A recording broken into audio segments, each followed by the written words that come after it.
Yes. Is my screen visible? Yep.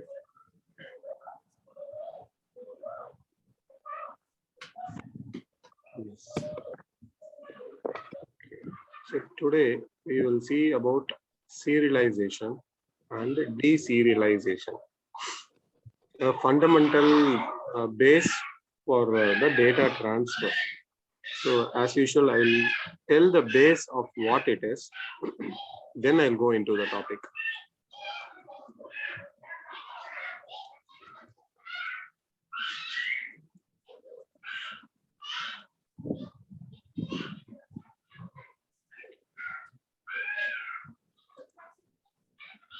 So do you remember the web service concept which we discussed?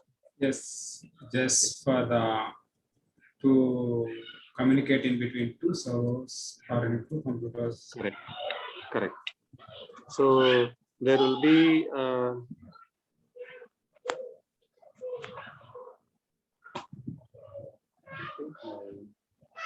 mouse is not reacting. Okay. There will be a sender and there will be a receiver. So the data has to transfer between sender and the receiver. We saw that in web service there are two ways. Rajat, your sound is a little bit low. I think your mic is not near. Is it okay now? Yeah. Yeah, I kept it far away. Yeah. So we saw two ways. One is the REST-based approach, and other is the XML-based approach, which is the web service. So one was called as REST service, other was called as the web service.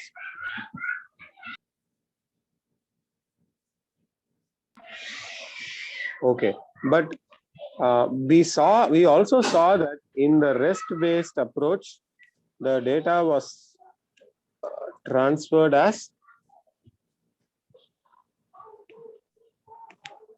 In the REST, yeah, JSON, and in web service WSDL. Yes, WSDL, and in turn it is an XML based data transfer. Yes. XML is a specification and XML is the data transfer. We didn't see or we didn't focus how the actual data was transferred from one place to other place, leaving out the network side. Network has like 7 layers of protocols where the data will be transferred. So that is all our networking concepts. Apart from the networking concepts, programming concept wise, we didn't focus on that how the data is getting transferred. So today, you mean transferred means, Rajesh? Oh, how it's getting fetched by using this API calls. That's what you are telling. Yes, here it will be, let's say we have an employee class. So it will be an employee object here. Okay, and we are sending this data over from the sender to the receiver, and the receiver is receiving the same data object, and he gets the employee details. So this data, this employee class data, this employee object is being transferred over the network. It cannot be transferred directly just like that. The programming language should support it. Meaning, the analogy is we have different shipping carriers like FedEx, UPS. Okay, their role is if someone sends a parcel to their source location, they will ship into their trucks or through air medium, and they will send it to the receiving section and they will download it. Yes, but they will send it by their own carrier. Correct, but they will do it only when we provide the parcel at the pickup location. Correct. Yes. They cannot, or they will not come into every house and collect the parcel. They will have some points, correct? A pickup point. So the network or the seven layers of protocols, all those things are analogy of the shipping carrier. The network itself cannot send any data unless someone comes and pushes the data into the points, the collection Okay. points. So Okay. that someone is the programming language. So the programming language is the actual originator or is the source. The programming language only should be initiating the transfer of data, and network is the just a medium, a channel which has the capacity. A truck has a capacity to accommodate the parcels and it will transfer it. The truck cannot read the parcel. It even if it reads the parcel, it has no use in it. The purpose is different. But the point which I am telling here is the origin, the initiator is the programming language. That area of that area or that section we have not focused so far. Today we will be focusing how the data is transferred. That I will means not from programming to the collection point, Rajesh. correct. I will yeah, you got it right. We are not going to For focus that on, we are using we have not seen anything so far. okay, that means for that we need any programming in between that extra I mean any programming no, I'm not saying interface. Yeah, it is required. A small Okay. programming is required, which we have not seen so far. Okay. It is actually not a complete new programming. In the same Java, we have few syntax which we have to use. Only if we use that, the objects will be ready for transferring over the network. That is what we are going to see now. Okay. Okay, so this is the first level of story where what is the purpose of today's class? To see how the data is being transferred, not transferred. We are not going to focus on this section. We are only going to focus on this starting point and the ending point, because once it is initiated, programming language cannot stay all over here. Its limit is up to here, and again its limit starts from here, the border. So that is the so that is the purpose of today's class. All right, so we will go. I'll clear these diagrams, and oh, I wanted to show something in the diagram. Anyways, so this I showed this. Maybe you can control Z. Will it come? It's not coming. Okay. It's not. It came. Yeah. Okay. So this point is called serialization, and this is called deserialization. So the process of converting the data and starting the trigger or converting the data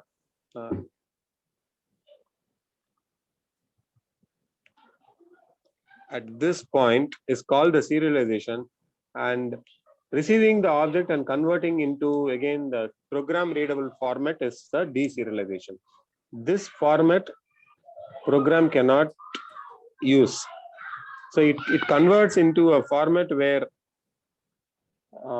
program cannot read it, or we cannot directly read it or use it. That is called serialization. And again, it deconverts or decrypts that, and it forms a deserialization. So those are the. We can say encryption. No, it is not encryption. Encryption is over the serialization. After we serialize, we add some more flavor to it. Like you can consider serialization as a contract you put between the FedEx, that I am sending a parcel, I am paying you this amount. The FedEx accepts that, okay, I received your parcel, I will be delivering to that place. That Okay. contract is called the serialization. But that doesn't mean that your parcel will be, you can keep your parcel open and send also. That is where the encryption comes. Whether your parcel is highly protected, you put 5-10 locks or not, that is what encryption is. But even if you put a 5-10 locks, if the FedEx is not accepting, there's no use, right? Yes. So both are two different concepts. Encryption is something which you make your data unreadable by adding some security features. But serialization is the basic contract which is needed for your data to be transferred. Okay. It should meet this. You cannot send a, you cannot take a TV. Rajesh, we can see, we can tell this one, the serialization. Do you remember in microcontroller, the serialization, it will be in the serial way? No, just I'm in the wrong path.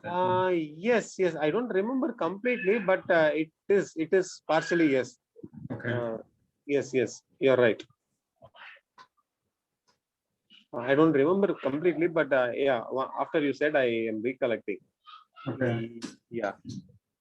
So you cannot take a TV and go to the FedEx office and tell that send this TV. They won't accept it, right? They will. You cannot take a blank TV just like that in hand and go. They will need a parcel. Yes. So there is a specification. There is a specification they need.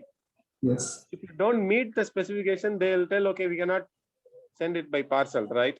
So that specification of meeting whether your data can be transferred or not, that is called serialization, and how we convert it, how we convert the data and send it. So what you do, you wrap the TV with a thermocol and it is not unshakable, and you put like cushions in the between, and then so you are converting your data and wrapping it and modifying so that the FedEx party can start the transfer. That process you are doing something, right? If it is a normal paper, you put in a cover. So that process is called serialization, where you convert the data into the network readable format, or a format where network can send it, not readable, can transfer it. Okay. Okay. So that is a basic about serialization. So there are different ways in which the data can be sent. The data, so you would have heard of a term as streams. The data Streams. yeah, the data. Yeah, it will go in like packets. Correct. Exactly. So the data is transferred as packets. We call it as streams, where it is a continuous data.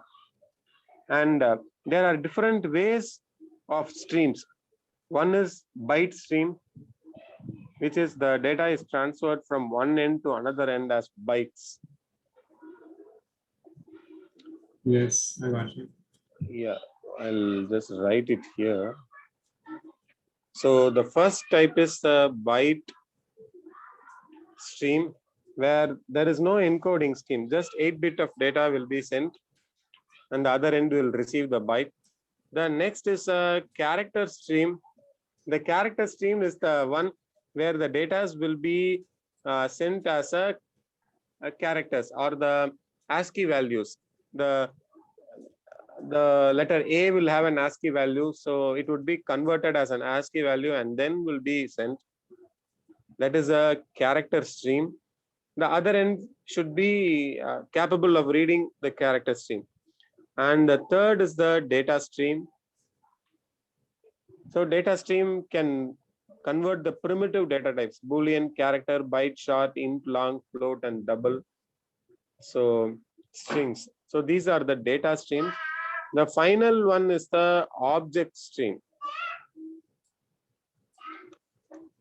So the object streams are the one where the entire object, in our case, the employee, the example I've given, like the employee, this object is as a whole converted as a byte stream, and it is stored and it is retrieved. So this process of the object stream is called the serialization. Okay.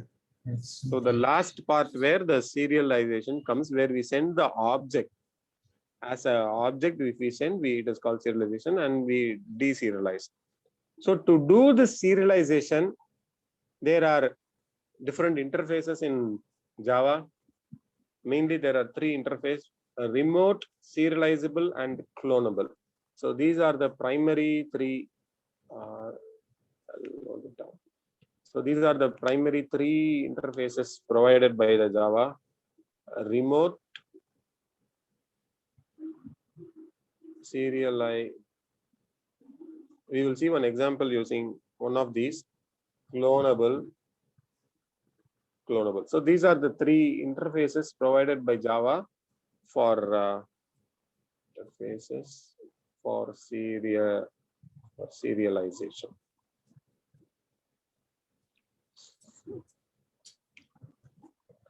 Okay. This is said. I will close this.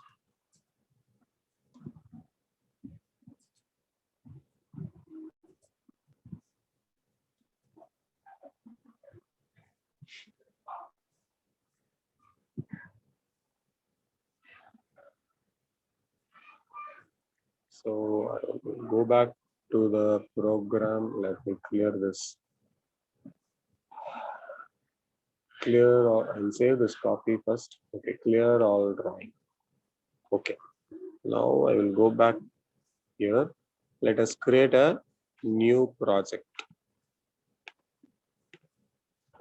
New Java project. Serialization example.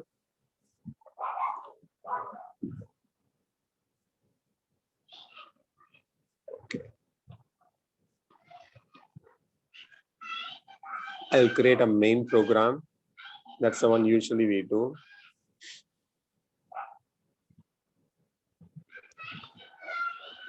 I'll do a package name compound package. And I'll do a main public static void main method sysout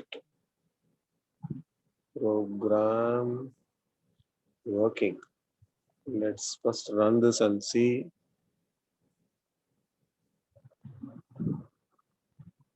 Okay, working. So the program is working. Now I will go ahead.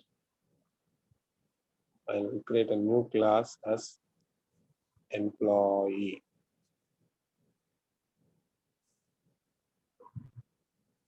And in employee class, I'll create string employee name.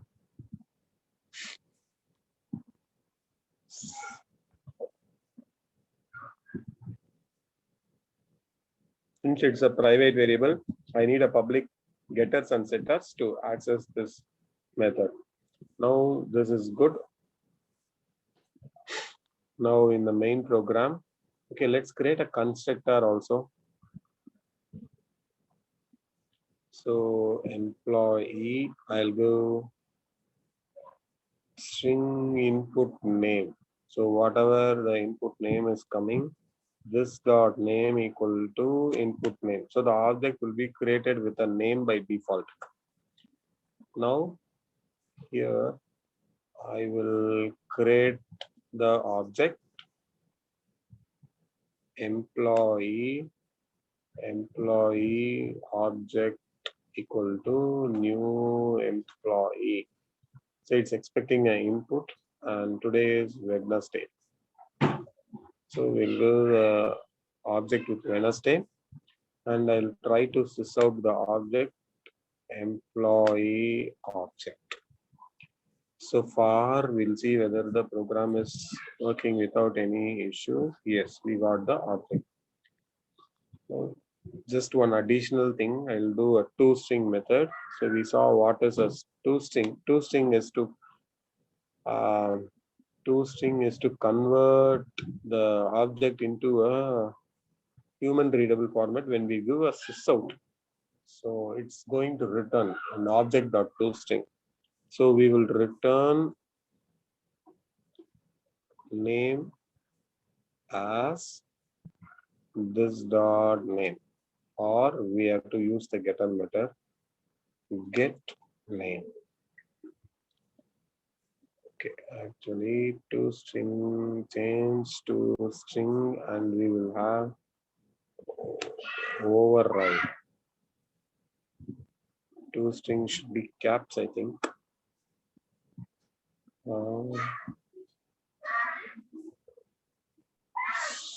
Source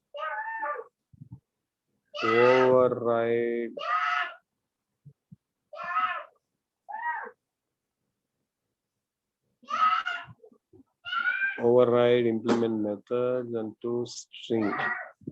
Override string to string. It is there. Correct only. Override to string. Return. Everything is correct only.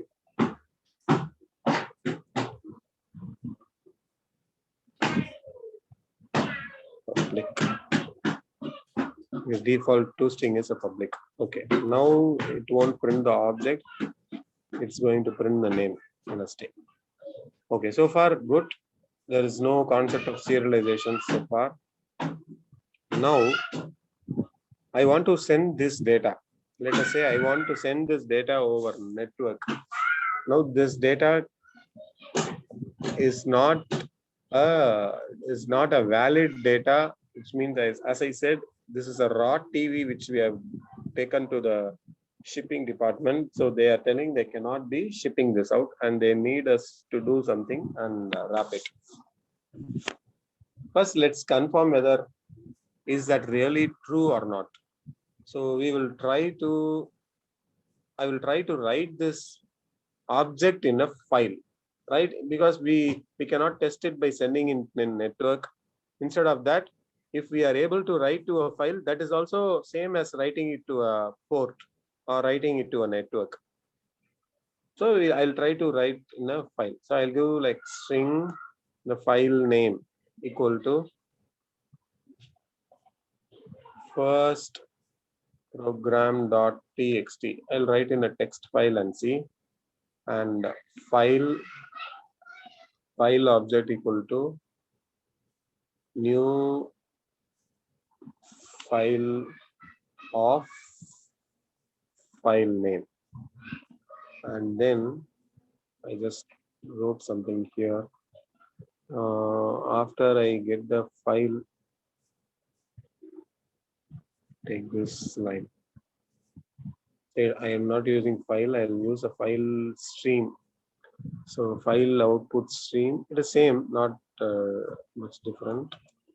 So I'll pass the file name here. I'll delete this.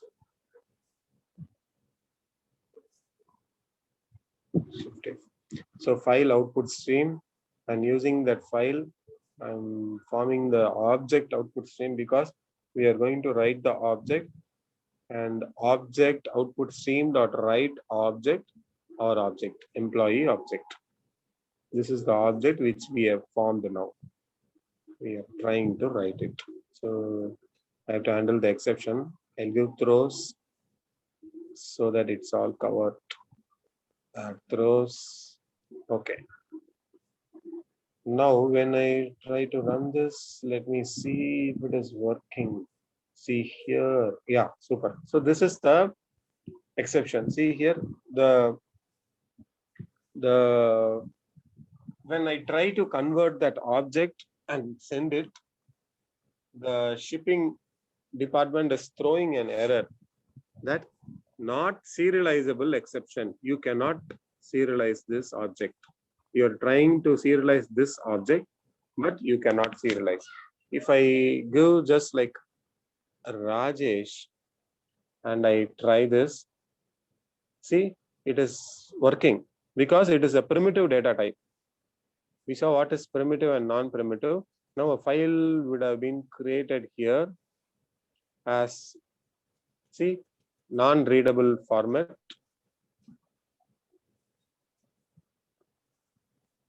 The byte stream is the object stream is written here. If I go to this path, I can show you when I open in a text file. So, okay, see here, non-readable format. We cannot convert this. So it is writing. But when I try to write an object, it is not working because primitive data types are automatically written. No need to do any, because primitive data types are like a predefined boxes where you just place your object into that, your data into that. But this object, we created this object. It's an employee object which we created.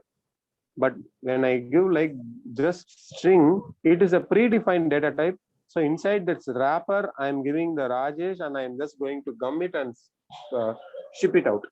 So it worked. But when I give the custom object name, it did not work. So the exception, I'll recreate this. So the exception we got is not serializable exception. So to do this, only one simple thing we have to do. Whichever object we are going to send, we just have to implement serializable. That's all. If you give this, the object will be ready. So see here, the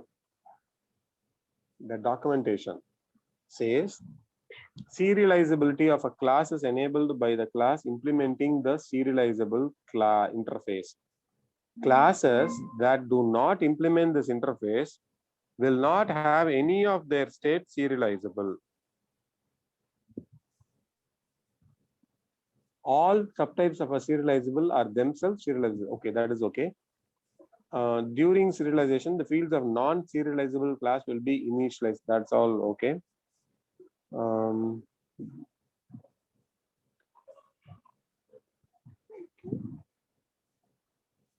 Do not need to designate. Okay, write, replace. So these are other things. Nothing. Yeah, this is one thing which you have to see, like the serial version ID.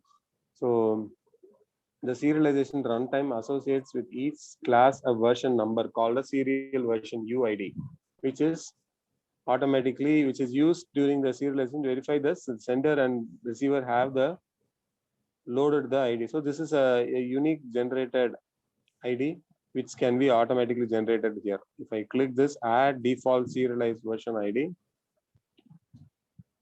I will get a long ID. Okay, see here I got this automatically generated ID. This is used for identification when transferring the data. So when we add this implements keyword, this is now eligible for serialization.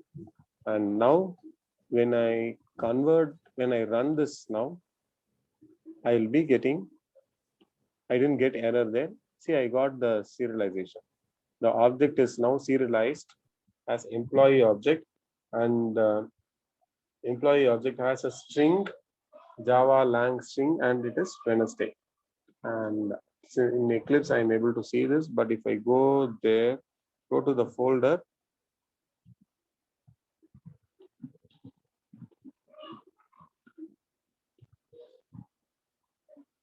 this is how it will be. In the folder, this is how the data is, the serialization data, when I open in a notepad.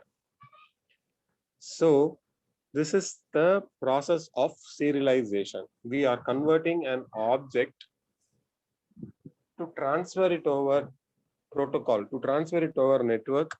So we convert this object into a network readable format. So this is called a serialization. Any questions? No, I'm good. Okay. Now That we means will. here just it's like parts are going to combine and Yes. Yes. Yes. Now we will do the reverse. We are serializing it. Now we have to deserialize it. We have serialized and we have written it here. Now this data we will deserialize and we will try to read it. So I will start here, deserialize. The first few things are going to be same. I will copy this. It's going to be file inputs, object input stream, not the output stream. Previously, we used the object output stream here. Now it will be same. The file input stream, we pass the file name. Where is our file? File is first program.txt. So that is going to contain the serialized data, not a human readable data. And I try to read that object and I convert to an employee object. And finally, we will give a sysout by taking employee object dot get name, and we'll see whether the name is printing or not. So again, the exceptions will be thrown. We'll surround with a try catch, or we can do a throws, not an issue. Now, when I run this, let me comment the first section because the serialized data is already done and it is available. So let's use that same data. The file name should be there.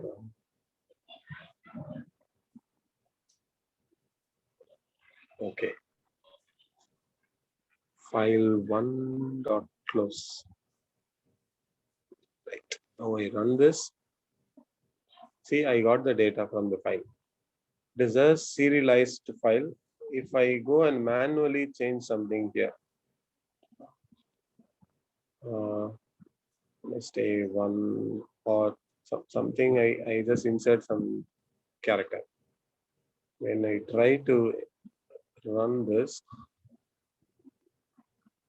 see, it is not able to read that file because the Java knows that it is not a serialized file. Someone has touched it.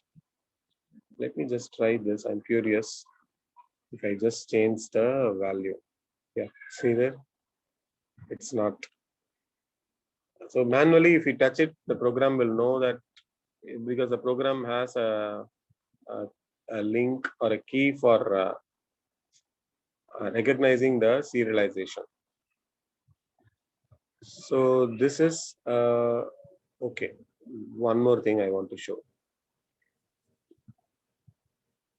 In this employee object now, I'll create one more attribute. We have a private string. We'll create a private static integer number. And I will create a getters and setter.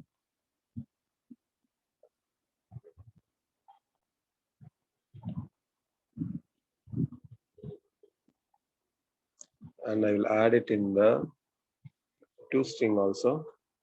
So plus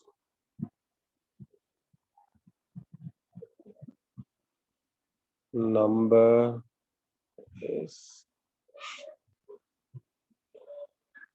get number.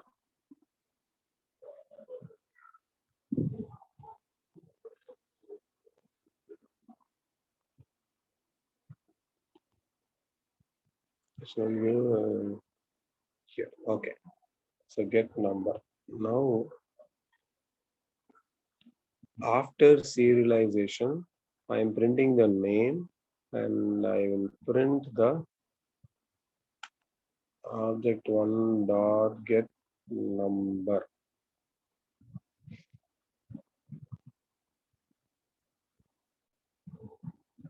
Oh, I didn't pass the number, right? When I create the, so I have to add this number in the constructor, or I can do it other way. After I form the object, I will set the number dot set number 200. Let us see.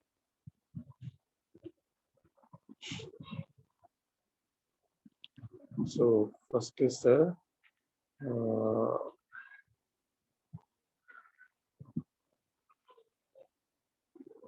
So we said that static data, and I set that number using the object, and then I'm retrieving that value, and we are serializing it, and then we are retrieving it.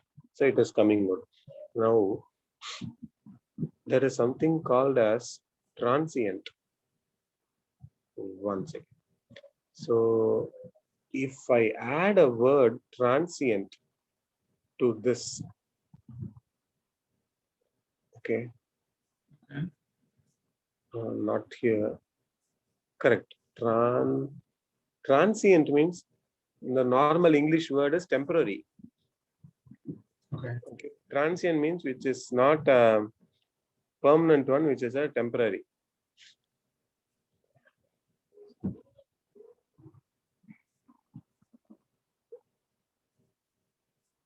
So let us see if I set the which one number as transient. If I set, what's happening? See, in the initial object, the value was there. When it was serialized, the value did not go. And finally, when it is deserializing, the value did not come. So that brings the concept as transient values cannot be sent over network. So if you want, so if you have a data, if you have an object, you may not want all data to be sent over network. You may want only few data to be available in the network. In that case, this is useful when we send out the data through the web service. So where we want only few data to be sent, in that case, we give the other data as a transient. Okay. And transient values cannot be serialized.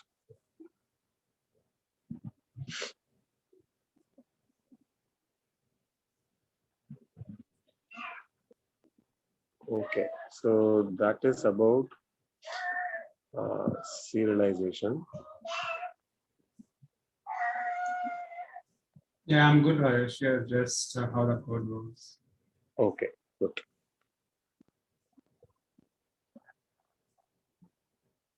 I think we covered all the topics, most of the topics. I feel that. Yes, I just went through the syllabus and I didn't like want to, because serialization sometimes they ask in the interview.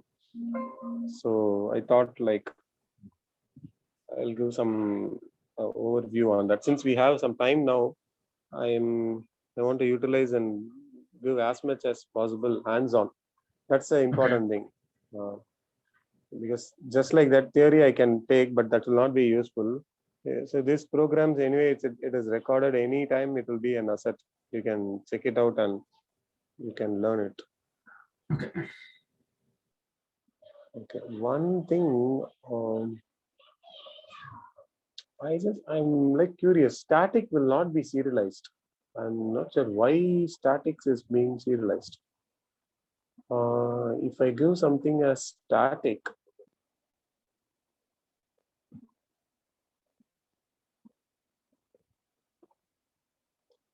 let us say I give the static integer. Let me leave this. If I give like private static roll number equal to 20,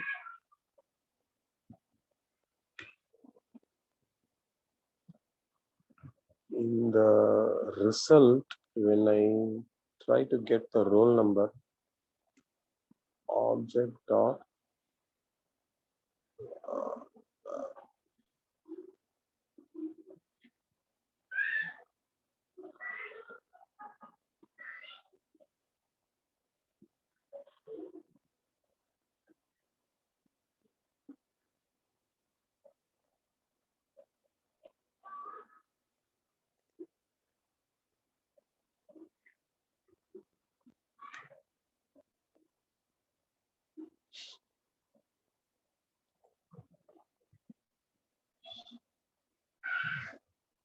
how 20 is coming, right?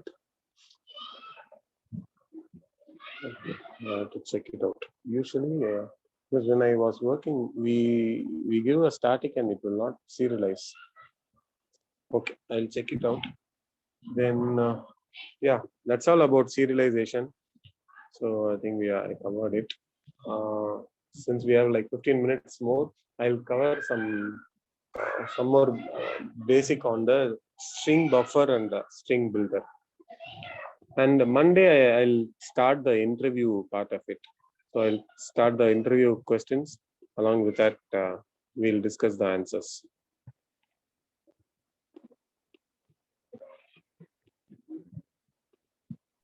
Okay, Rajesh. Okay. So string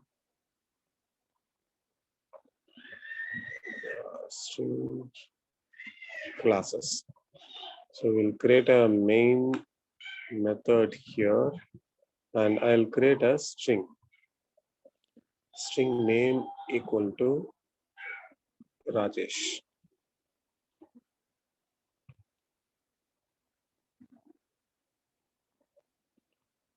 So when I run this, I'll give a sysount.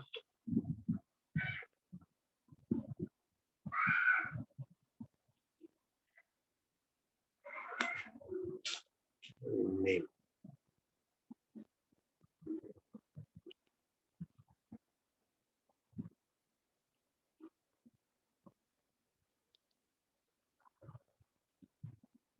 So application. Okay, so the string is printing. Now we have something called as string buffer and string builder in Java. The reason is, let us say I have this string, let's say Monday. So Monday is there. Now I want to add Tuesday to it. So what we will do? Name equal to name plus Tuesday. This is a concatenation operation. We can do like this. Again, if I give name equal to name plus Wednesday, it's going to add Wednesday. I'll give a space. So if I run this, it will give me Monday, Tuesday, Wednesday. So this is perfectly allowed. But this is not a correct way of doing or correct way of adding. The memory will not be managed properly.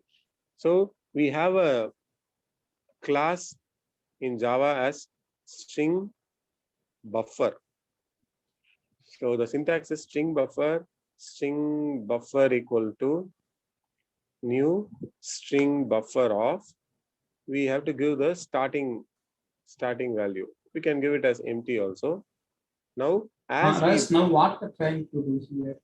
what We're going to achieve here? No, I'm telling the three string classes which are available in Java. That's all. It's a very, very basic minor topic. Like in Java, we have this will be an interview question. Mostly they ask like, what are the different string operations in Java? We have string buffer, and string builder. Okay. Okay. So string is just we declare like this, and if you want to append to the string, we use a plus operator. But that is not the right way. We have something called as string buffer. So the way to create buffer is string buffer equal to new string buffer dot append. We have append. So I'll give like this: Monday dot append Tuesday dot append Wednesday. So this is a better way of doing stuff. Sysout and string buffer dot to string. So if we give this way, we are going to get the same output, but this will be more memory oriented. It will be more, the performance will be much better. And we'll see what are the advantages.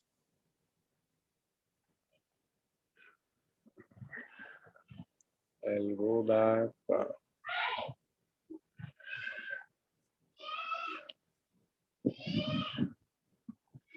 So when we do it in the first way you can see that I've added the values.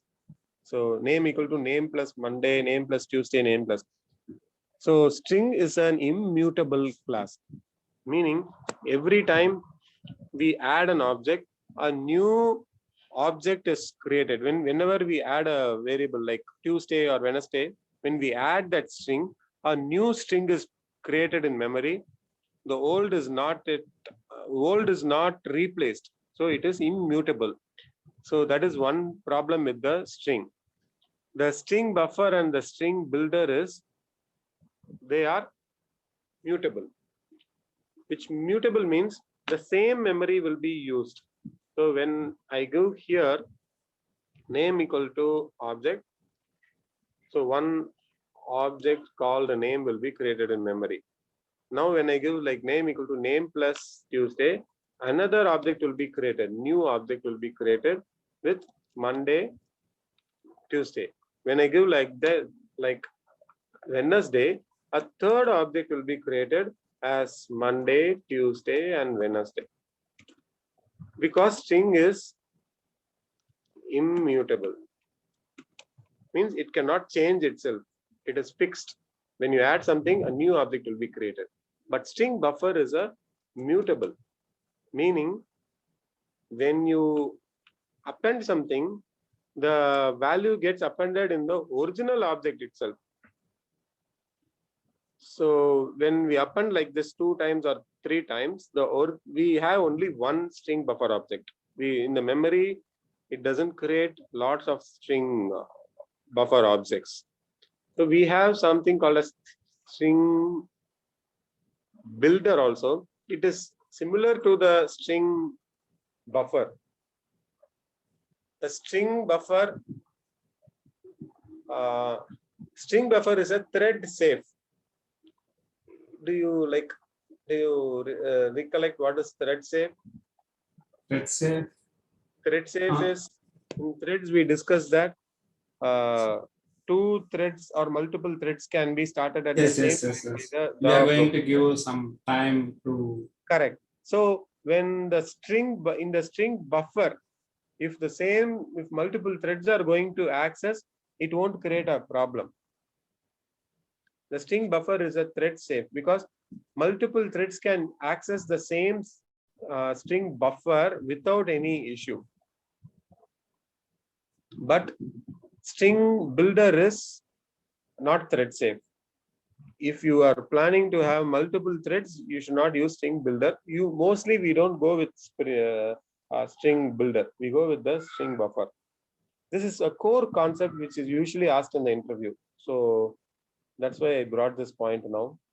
So the question may be like, what are the string operations? What are the string classes? It is string buffer, and the string builder. When to use what? When you are having only one variable, go for string. When you are having like appending of variables, this is mainly used in the prepared statements in database.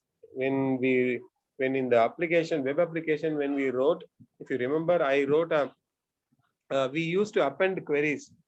I wrote a string buffer and I used to append the queries. So string buffers are used when you need to append multiple string data, and string builders are same like string buffer.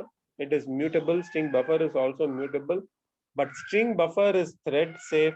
String builder is not thread safe. That's the only thing.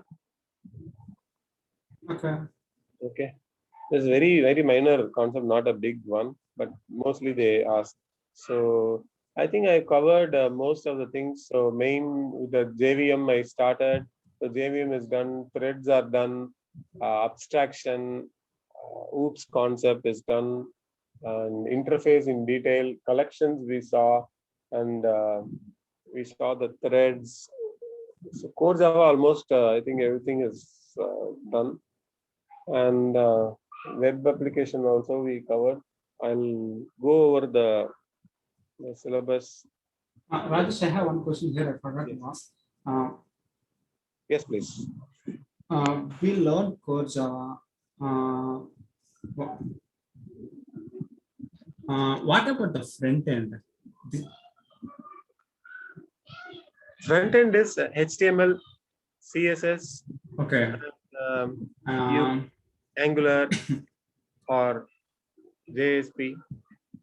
Do you want okay. me to like take like 1 or 2 classes on the front end? I'm good with that, Rajesh. My question here is to create forms, for example, the front end, it doesn't come whenever we are going to create forms, for example, because I'm comparing with .NET code. In .NET, I feel when they're going to create they will have forms, they will click the text button, and behind that one, they're going to write code. Like that concept, it doesn't come in Java. No, it doesn't come. Oh, that is totally different. That is coupled. The .NET is usually they have like ASPX pages. So people are forced, or mostly they build only, they go with MVC core. So they have their forms, everything is there, and they write a click function. As you said, in the CS file, we write the functions. Oh, in Java, Yeah. we don't have like those We don't have. applications. No, we Okay. don't have. You have to write in JSP. We have JSP, you have to, but it's separate again. It's In not. Java also we have, or it's separate? We have, but it is not as coupled as it is in .NET. You are not restricted to use only the Java's default JSP. Java comes with the JSP. Actually, if you see core Java, we No, don't I have thought front end is like forms, and we when HTML the form. when the starting of the course, I came to know when we are going to hit this one, the click function will come. Okay, now these forms and everything, the front end will come like the Angular and HTML. Okay. Correct. Okay. The forms which you are asking is the HTML forms. The click functions are the HTML functions, which we can write in the JSP code. So yeah, that's how it is. Mostly with Java, right? What people do is they go with Angular or React. So they use Java for API only. Rarely they use JSPs and all. The default UI. Okay. And one more thing, Rajesh, where exactly the .NET will come, where exactly the Java will come? It again depends on the customer requirement. If the customer wants .NET, we develop the same application. If I have developed in both Java and .NET also. So one thing is purely on the customer requirement. But if you ask logically, I will tell depending on the costing. .NET until like 6 months ago, .NET needs Windows Server to deploy. IIS server and Windows machine to deploy. Just now they have broken and they have come out of that like the strong thing that because .NET was like an adamant thing where you cannot deploy in any other platforms. Debian you cannot, Linux you cannot, Ubuntu you cannot. You need a Windows machine to run a .NET application. And you need a IIS server to deploy a .NET application. Okay. But with the latest MVC core, that is the .NET's latest thing released like 6 months ago when we were using the MVC core, they have provided an option to convert the .NET and take a build and run in Nginx server in Debian. That's the first time. Here MVC means? .NET MVC is it's a name they have given. Okay. Like we have Spring Boot, right? Yes. The same way they have the .NET MVC Okay. core. That's what the name they have given. So if we use that, we can deploy in the Linux machine. But if we ignore that, the basic thing where Java goes is it's an open source. It runs in any machine, Windows machine, Debian, Ubuntu, Linux. any machine it runs because it needs If you come to JVM alone. Java. Yes, Okay. Java, Just need JVM. Okay, that at the JVM. starting of the class you told me, right? Okay. Correct. So you place that JVM libraries in any machine, Java will run. And that is why people prefer Java, because you can deploy in open source. The JDK is open, JRE is open, Debian is open source. You just need one simple machine, 1 GB RAM. Debian will not consume RAM. Debian will take just 500 MB of RAM, 250 to 500 MB. So if you have like 2 GB of machine, you will get a decent performance of Java application. We have had live servers with just 2 GB of RAM. So everything is open source, the cost cutting. So when it comes to cost, the client says like, I don't care about what technology use. I don't want to pay for servers, all these things. Then we propose Java with Debian or any other Linux. Red Hat is again cost. It is licensing cost, same like Windows. So we don't propose Red Hat. But it comes with security. If you pay, you will get more security. So it's not a wrong thing, but just like for simple applications where we are not concerned about that much of security, we go with Debian. But it doesn't mean that Debian is totally a secure less server. Everything we have a security, but Linux has much more. Red Hat has its own. It's a professional tool, right? This is a community edition. So to answer your question, for one is customer.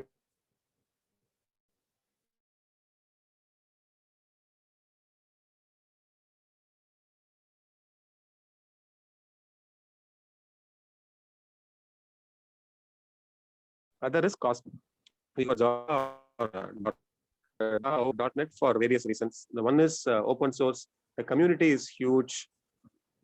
Everything comes first for Java only. Then only it comes for .NET. Okay. And .NET is not so flexible. So one example is the Ajax. Ajax came to Java in 2004-5 itself. Ajax. Do you discuss Ajax? Asynchronous JavaScript. Okay, But for .NET, very recently, like they were using it. So I mean, the adaptivity is people adapting from to various technology in .NET is a bit tough. They don't adapt quickly, and the one of the primary factor is the Windows server. The downside, .NET codes are easy to maintain, easy to configure. Servers are easy to maintain because it's Windows. Anyone can log in and maintain. If it is Linux or Debian, you just have terminal. You are stuck. You have to read Linux syntax and only then you can debug. Okay. But everywhere it is there. There's pros and cons. Okay, so we'll pause here for today. We'll regroup tomorrow. And one more thing, yes, the coming sections, what we're going to do. I also don't know. I am just going through the notes. Next 2 days only, right? From Monday, I will start the interview. So next week, fully, I'll plan to go over, refresh. I'll plan to revise over all the topics and I'll give you interview questions with examples. So whatever I can, whatever materials I have, I'll try to share and I'll give those things. So next week will be a productive week. Okay. I think that's it I had. After that, it will be done like. So mostly I'll speak with, I'll speak with them and see that like by next week, we'll close the training session. Because we don't have anything else unless if they come up with something or you want something, I am ready to take. But I feel like we have done a lot. I've covered a lot more than what you need for now. Yeah, right. Yeah, I'm also good, Rajesh, because in my current project, right, whatever the topic comes, today also the same. There is an API build. some production issue that they developed something, and they're trying to push the code yesterday night in the prod stage and prod, and they got some issues. Then they came to know some API issue. Now I'm trying to analyze what's the thing is going on before I'm done. Right now I am like a little bit knowledge guy, and I can answer to the client calls or whatever the client is asking. It's really good. Great. Yeah. Good. That is good to hear. Yeah. And if I'm keep on working for one more year, I'll be like a good knowledge person. Definitely. All the very best for that. Yeah. Thank you, Rajesh. Just sharing the whole knowledge without hesitating, without any jealous feeling.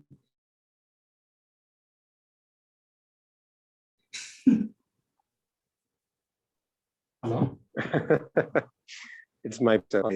So yeah, without any jealous feel. Definitely, I said it's my pleasure too. The thing I'm asking. Yeah. Definitely. Yeah, I mean that's why I am here. So definitely, I definitely try to fulfill why I'm here. That's good. But the only thing is, like as I've been telling, the participant is even today. If you see, only you are there. Yeah. That is only downside. Because I told you right before, some guys are really busy in marketing, some guys are in works. Because yes. The thing, it's like even the videos also I don't see a count. If in the class I don't see, but the videos, if I see at least count, right, I'll feel okay. These guys are not able to attend the class, but they have really interest and they are looking into the video. It depends on the person. But even videos, they don't have. Yeah, right. If it was like more crowd, right, it will be more interactive, and even I will be learning a lot, and there will be a lot of things going on. Correct. Now I feel like only one person, like only you are actively interactive, and only you, and the only thing is only you join. I think from day one only you are there, right?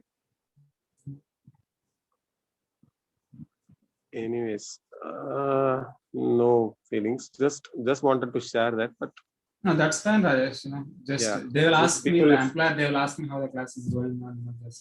I to be honest, I really forced them. I need class, because I don't know anything in my current project. I want to learn something. Right. Yeah, he's my employer. They are my employer, right? Just they will. Yeah, okay. We are going to arrange classes. Just we will tell to the many people. Okay. Good. That's how it's came. To be honest. Yes. Yeah, that's how it's came. Nice. Okay, Rajesh. Yeah. Good. Then we'll talk tomorrow. Yeah. Yeah. Bye.